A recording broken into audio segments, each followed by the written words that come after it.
Praise lord. దేవుని ఉన్నతమైన నామమునకు మహిమ కలుగునుగాక.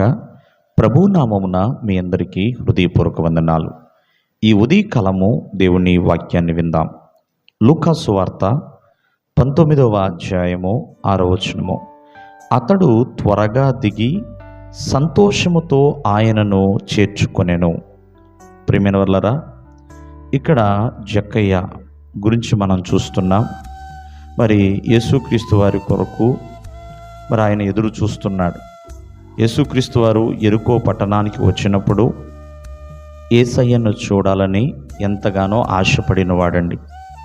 మరి పొట్టివాడైనందున మరి అతను యేసు ఎవరో చూడాలనుకున్నాడు, కానీ జనులు గుంపుగా ఉన్నారు, చూడలేకపోయాడు. కానీ మరలా ప్రభువు జక్కయ్య ఏ త్రోవలైతే ఉన్నాడో ఆ త్రోవలో వస్తున్నాడని ఎప్పుడైతే తెలుసుకున్నాడో ముందుగా పరిగెత్తాడు.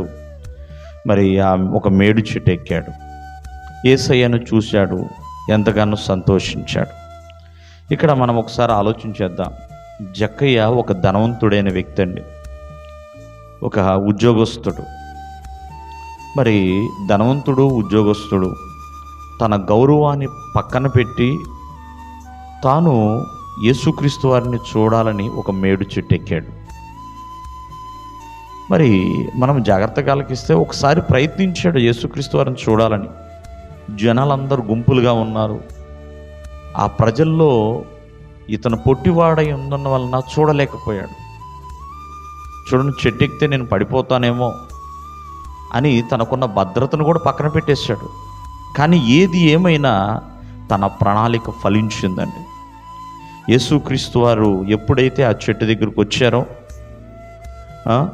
కన్నులెత్తి చూసి, జక్కయ్య త్వరగా దిగు, నేను నీ ఇంటికి రావాలి అన్నప్పుడు జక్కయ్య చాలా త్వరగా దిగాడంట, సంతోషముతో దిగాడంట. ప్రియమైన వల్ల ఆయన సంతోషము తన ఇంట చేర్చుకున్నాడు. ఈ రోజున ఒకసారి ఆలోచించండి, యేసుక్రీస్తు వారిని చూసే విషయంలో కానీ, మాట్లాడే విషయంలో కానీ మరి అతన్ని ఏది కూడా ఆపలేకపోయాయి. అతని ప్రణాళిక ఫలించింది. యేసుక్రీస్తు వారిని ఎప్పుడైతే అతను కలిశాడో తన జీవితము పూర్తిగా మారిపోయింది.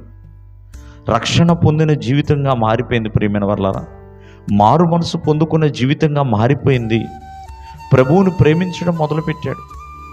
ప్రభువుతో తను కలిసి ఉండుట సంతోషమే అని ఆనందిస్తున్నాడు, తృప్తి పడుతున్నాడు ఎంతగానో.